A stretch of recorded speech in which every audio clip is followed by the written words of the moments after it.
আর্টের কোনো সুনিশ্চিত সংজ্ঞা আছে বলে জানি নে, জানলেও তা মানি নে।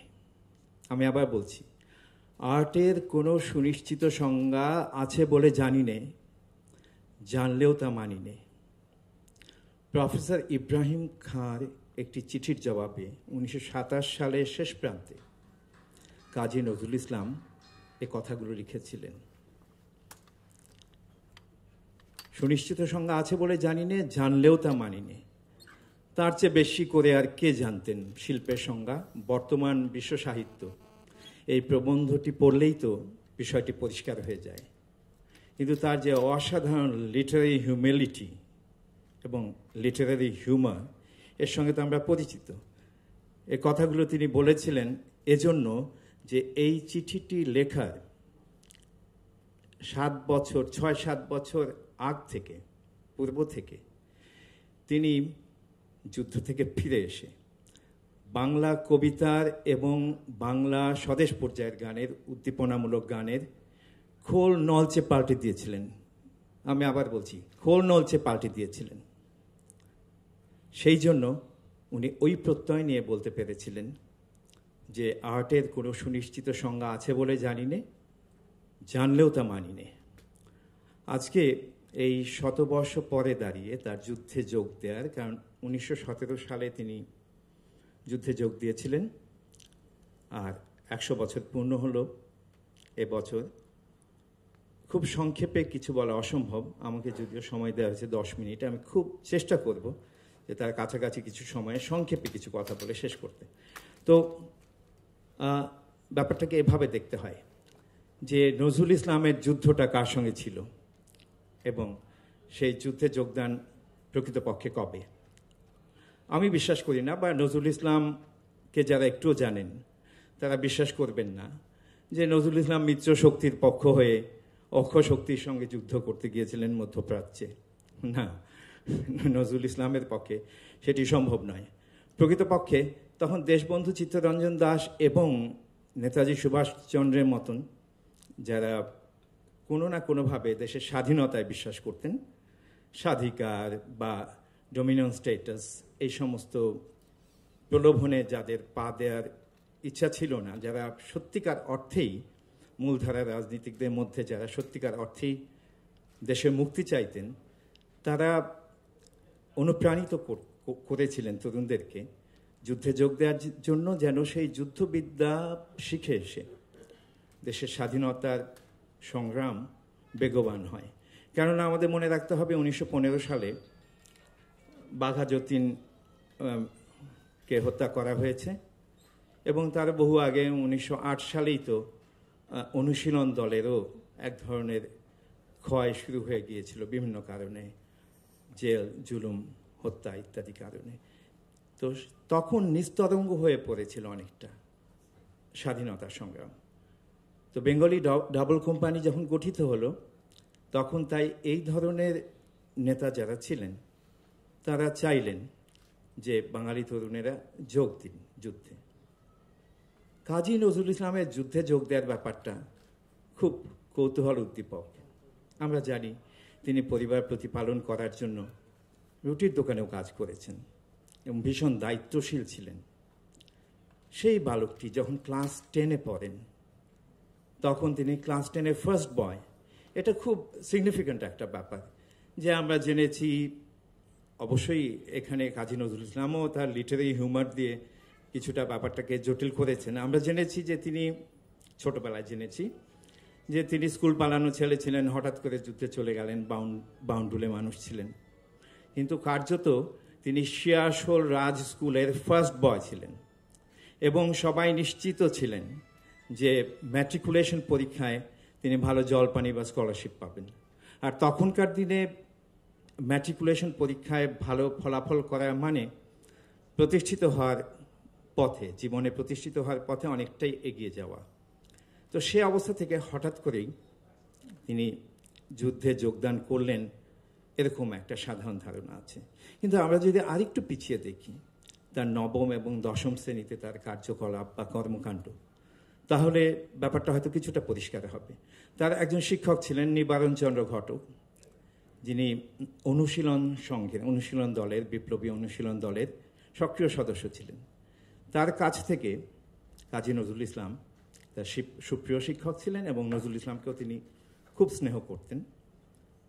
তার কাছ থেকে নজরুল ইসলাম জেনে নিয়েছিলেন পৃথিবীর কোথায় কি হচ্ছে, সাম্রাজ্যবাদ বিরোধী আন্দোলন কোথায় হচ্ছে, দেশের কোথায় কি হচ্ছে, সশস্ত্র বিপ্লবের কি অবস্থা, মূলধারার রাজনীতির কি অবস্থা, এমনকি যে বাল গঙ্গাধর তিলকের বিষয়টি, এরকম অনেক ব্যাপার তিনি জেনে নিয়েছিলেন। আর দেশের বাইরে অনেক সাম্রাজ্যবাদ বিরোধী আন্দোলন সম্পর্কে তিনি জেনেছিলেন, যেমন সিনফেইন আন্দোলন সম্পর্কে জেনেছিলেন, ডি ভ্যালেরা সম্পর্কে জেনেছিলেন। অর্থাৎ অবিশ্বাস্য রকমের পরিণত মনস্ক একজন বালক কাজী নজরুল ইসলাম যখন তিনি যুদ্ধে যোগ দিলেন। এবং যুদ্ধক্ষেত্রে আমি শুধু একটি ঘটনার উল্লেখ করলে মনে হয় যথেষ্ট ভালোভাবে বোঝা যাবে যে যুদ্ধে যোগদানের ব্যাপারটাকে তিনি কিভাবে তার ভবিষ্যৎ যুদ্ধের দেশে ফিরে এসে তিনি যে যুদ্ধটি শুরু করবেন তার প্রস্তুতি হিসেবে নিয়েছিলেন। জমাদার শম্ভু রায় নামে এক সহযোদ্ধা কাজী নজরুল ইসলামের, তিনি স্মৃতিকথায় লিখেছেন যে একদিন সন্ধ্যায় যে কোনো একটা উপলক্ষ করে কাজী নজরুল ইসলাম তাদের সবাইকে ডাকলেন, গান বাজনা হলো, নজরুল মার্চিং টিউনের একটা গদ বাজালেন। তারপর অন্যান্য সহযোদ্ধারা চলে যাওয়ার পর তাদের কয়েকজনের সঙ্গে যাদের সঙ্গে তার খুব সখ্যতা ছিল এবং যাদেরকে বিশ্বাস করতেন তাদেরকে গোপন কিছু কাগজ দেখালেন এবং তিনি এই সংবাদটিও দিলেন যে রুশ বিপ্লব সফল হয়েছে। জমাদার শম্ভু রায় এই বিস্ময়েরই কোনো কুলকিনারা পাননি যে সামরিক গোয়েন্দা সংস্থার কঠোর নজরদারি এড়িয়ে কিভাবে কাজী নজরুল ইসলাম এই খবরগুলো সংগ্রহ করেছিলেন, দলিল দস্তাবেজের অনুলিপি কিভাবে সংগ্রহ করেছিলেন। ভারতবর্ষের তদানীন্তন যে সময় চলছিল সেই সময়কালের বেশ কিছু গোপন কাগজপত্রের অনুলিপিও তার কাছে দেখতে পেয়েছিলেন জমাদার শম্ভু রায়। এগুলো থেকে বোঝা যায় যে আমি তাই করি ভাই যখন যাহে মন চা, এই বিষয়টি তার মধ্যে ছিল না। এগুলো লিটারারি কিছু সাহিত্যিক, কিছু নান্দনিক আবছায়া যেগুলো প্রত্যেক কবি সাহিত্যিককে তৈরি করতে হয় শিল্পের কমিউনিকেশনের জন্য, সেটি হয়তো করা হয়েছে। তার যুদ্ধে যোগ দেওয়া এবং যুদ্ধে তার যে অর্জন, মধ্যপ্রাচ্য সম্পর্কে তিনি যাবতীয় খোঁজখবর নিয়েছিলেন, ফার্সি ভাষাটা খুব ভালো করে শিখেছিলেন এবং মধ্যপ্রাচ্যের প্রতিটি সাম্রাজ্যবাদ বিরোধী আন্দোলনে, এমনকি যে অভ্যন্তরীণ আন্দোলনগুলো, অভ্যন্তরীণ সংঘাতগুলো, এগুলোকে তিনি খুব ভালোভাবে পর্যবেক্ষণ করছিলেন। এবং রফিকুল ইসলাম স্যার যেটি গত বছর খুব ভালো করে দেখিয়েছেন, অবিশ্বাস্য নিপুণতার সঙ্গে যে ছবিটি এঁকেছেন, যে মধ্যপ্রাচ্যের বিভিন্ন অঞ্চল নিয়ে তার যে ব্যাখ্যা বিশ্লেষণ, সেগুলো পড়লে, সেই কবিতাগুলো পড়লে বা ধূমকেতুতে সেই লেখাগুলো পড়লে তাকে ভবিষ্যৎ দ্রষ্টা মনে হয়। কারণ তিনি যে ভবিষ্যৎবাণীগুলো করেছিলেন আজকে সেগুলো প্রতিটি পর্যায়ে সেরকমই দেখা যাচ্ছে, অর্থাৎ সেগুলো ফলিত হয়েছে। তো যুদ্ধ থেকে ফিরে তার যুদ্ধ শুরু হলো, আমি এভাবেই বলতে পছন্দ করব। সেই যুদ্ধ, সেই অবস্থায় অন্তত অন্তত দ্বৈত যুদ্ধ, দুটো যুদ্ধ তখন তিনি শুরু করলেন। একটি হলো সাহিত্য এবং কাব্য দিয়ে যুদ্ধ, আরেকটি হলো রাজনৈতিক যুদ্ধ। আমরা অনেকেই অনেকদিন পর্যন্ত জানতে পারিনি, বুঝতে পারিনি যে কাজী নজরুল ইসলাম 1920 সালে যখন ফিরে এলেন তখন নবযুগ পত্রিকায় শুধু যে আগুন ঝরা লেখা লিখছিলেন তাই না, যেগুলো অসহযোগ আন্দোলন যোগ দেওয়া ব্যাপারটায় মানুষকে প্রাণিত করছিল। তাছাড়াও মানুষকে সাধারণভাবে দেশের স্বাধীনতা সংগ্রামে ঝাঁপিয়ে পড়ার জন্য ঐক্যবদ্ধ হয়ে এই বিষয়টি তিনি লক্ষ্য রেখে কাজ করছিলেন। কিন্তু তার পাশাপাশি তিনি একজন সক্রিয় রাজনৈতিক কর্মী এক অর্থে ছিলেন, কারণ কুমিল্লায় তিনি অসহযোগ আন্দোলনে খুব ঘনিষ্ঠভাবে যোগ দিয়েছিলেন এবং তার নামে যে অসংখ্য গোয়েন্দা রিপোর্ট জমা পড়েছিল তাকে নিয়ে বিশেষভাবে ব্যতিব্যস্ত থাকতে হতো ব্রিটিশ গোয়েন্দা সার্ভিসকে, চার্লস টেগার্টের দফতরকে। তার প্রথম রিপোর্টটি হয় কুমিল্লা কেন্দ্রিক। বলা হয় যে কুমিল্লায় তিনি সশস্ত্র বিপ্লববাদী, তাদের ভাষায় সন্ত্রাসবাদীদেরকে সংগঠিত করছেন। এই দ্বৈত যুদ্ধের 1920 সাল থেকে 1925 সাল পর্যন্ত কাজী নজরুল ইসলাম লড়ে গেছেন অবিশ্রাম। কবিতার ক্ষেত্রে আমরা দেখেছি ছায়ানট এবং দোলনচাপা কাব্যগ্রন্থে অসাধারণ কিছু পেলব, তন্ময়, মগ্ন কবিতার পাশাপাশি ভয়ঙ্করভাবে উচ্চনাদী প্রতিবাদী কবিতা লিখে গেছেন ভাঙার গানে, অগ্নিবীণায়, বিষের বাঁশিতে, ফণি মনসায়, এমনকি পরে সাম্যবাদী কাব্যগ্রন্থে। এই যে সমন্বয়, এটি আমরা সবাই জানি যে কাজী নজরুল ইসলাম ছাড়া আর অন্য কারোর মধ্যে দেখা যায় না। কিন্তু প্রণিধানযোগ্য ব্যাপার হচ্ছে যে ভারতবর্ষের যে ক্রন্দন, মানুষের যে ক্লেশ পরাধীন অবস্থায়, সেটি মনে হয় যেন কাজী নজরুল ইসলামের আগে কেউ তেমনভাবে উপলব্ধি করেননি। কবি সাহিত্যিকের এত সবচেয়ে সচেতন মানুষ। আমরা যদি পাশ্চাত্যের দিকে তাকাই দেখব যে প্রথম বিশ্বযুদ্ধের কারণে যে সংকট তৈরি হয়েছিল, এমনকি বিশ্বযুদ্ধ পূর্ব অবস্থায় যে মূল্যবোধ ধ্বস্ত হচ্ছিল, সে কারণে কলা কৈবল্যবাদ থেকে বের হয়ে আসছিলেন শিল্পীরা। অনেক প্রধান শিল্পীরা ডেরাইজম, নায়ালিজম, এক্সিস্টেন্সিয়ালিজমের প্রভাবে কবিতা লিখছিলেন। ইমেজিজম তো একটি মারাত্মক শিল্প আন্দোলন, যেখানে হিউমের অনুসারী হিসেবে ছিলেন এজরা পাউন্ড, এমি লাওয়েল। এবং কাকতালীয়ভাবে 1922 সালে যখন কাজী নজরুল ইসলাম ধূমকেতু পত্রিকাটি প্রকাশ করছেন, তখন ওয়েস্টল্যান্ড প্রকাশিত হলো পশ্চিমে। তো শুধুমাত্র মূল্যবোধ ধ্বস্ত হওয়া, অথবা এইভাবে বলতে গেলে যে অর্থনৈতিক মন্দা চলছে বিশ্বযুদ্ধের কারণে, এতে কতটা প্রভাবিত হয়েছিলেন পাশ্চাত্যের কবি সাহিত্যিকেরা।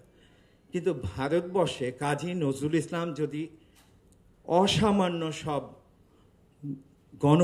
সমাজ সচেতন কবিতা, বিদ্রোহের কবিতা, স্বাধীনতা সংগ্রামে উদ্বুদ্ধ করে কবিতা না লিখতেন, তাহলে বোধহয় টের পাওয়ার খুব একটা উপায় ছিল না যে ভারতবর্ষ 150 বছরের বেশি সময় ধরে পরাধীন এবং ভয়ঙ্কর ক্লেশের মধ্যে জনগণ ছিল।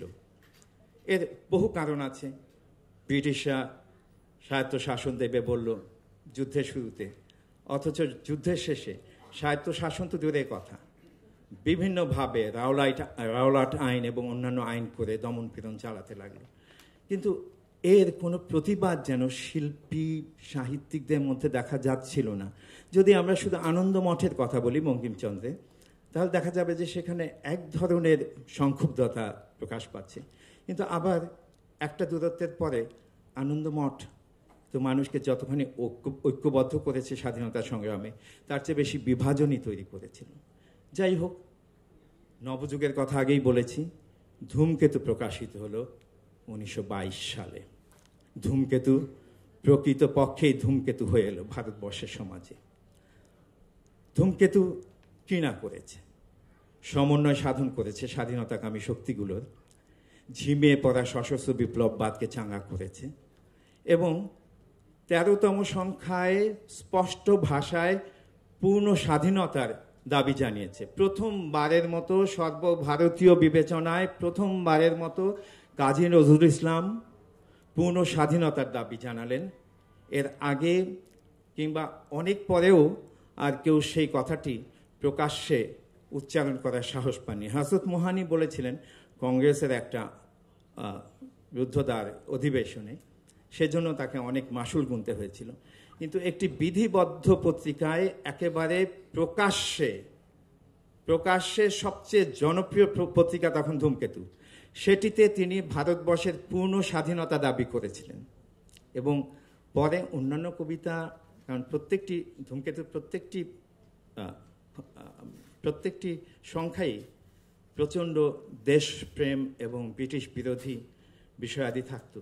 সেই জন্য পরবর্তীকালে অন্য ছুতোয় তাকে গ্রেফতার করা হয়েছিল, আনন্দময়ের আগমনে কবিতাটির ছুতো ধরে।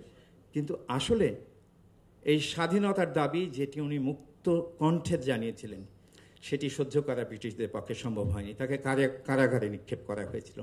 এবং মনে রাখতে হবে 1929 সালে কংগ্রেস পূর্ণ স্বাধিকারের দাবি জানাচ্ছে, পূর্ণ স্বাধিকারের দাবি জানাচ্ছে। স্বাধিকার, ব্রিটিশরা থাকবে, সব ঠিক আছে, এবং স্বাধিকার পাবে শাসনের ক্ষেত্রে। অথচ পূর্ণ স্বাধীনতার দাবি কাজী নজরুল ইসলাম জানিয়েছিলেন। আমি এই কথাগুলো এই জন্য বলছি, আজকের সঙ্গে খুব প্রাসঙ্গিক। কাজী নজরুল ইসলামের যুদ্ধ কিন্তু কখনো শেষ হয়নি। বারবার প্রতিপক্ষ হয়তো পাল্টেছে, কিন্তু তার যুদ্ধ মানবতা বিরোধীদের সঙ্গে, সে সাম্রাজ্যবাদী হোক, উপনিবেশবাদী হোক, কিংবা নিজের সমাজের হোক। এবং সেই জন্য আজকে যখন আমরা আমাদের চারদিকে তাকাই, তখনও দেখি যে কাজী নজরুল ইসলামের যে প্রতিপক্ষ, সেই অশুভ শক্তি আজকেও শান্তিকামী বিশ্ববাসীর প্রতিপক্ষ। সেই জন্য এর প্রাসঙ্গিকতা খুব বেশি।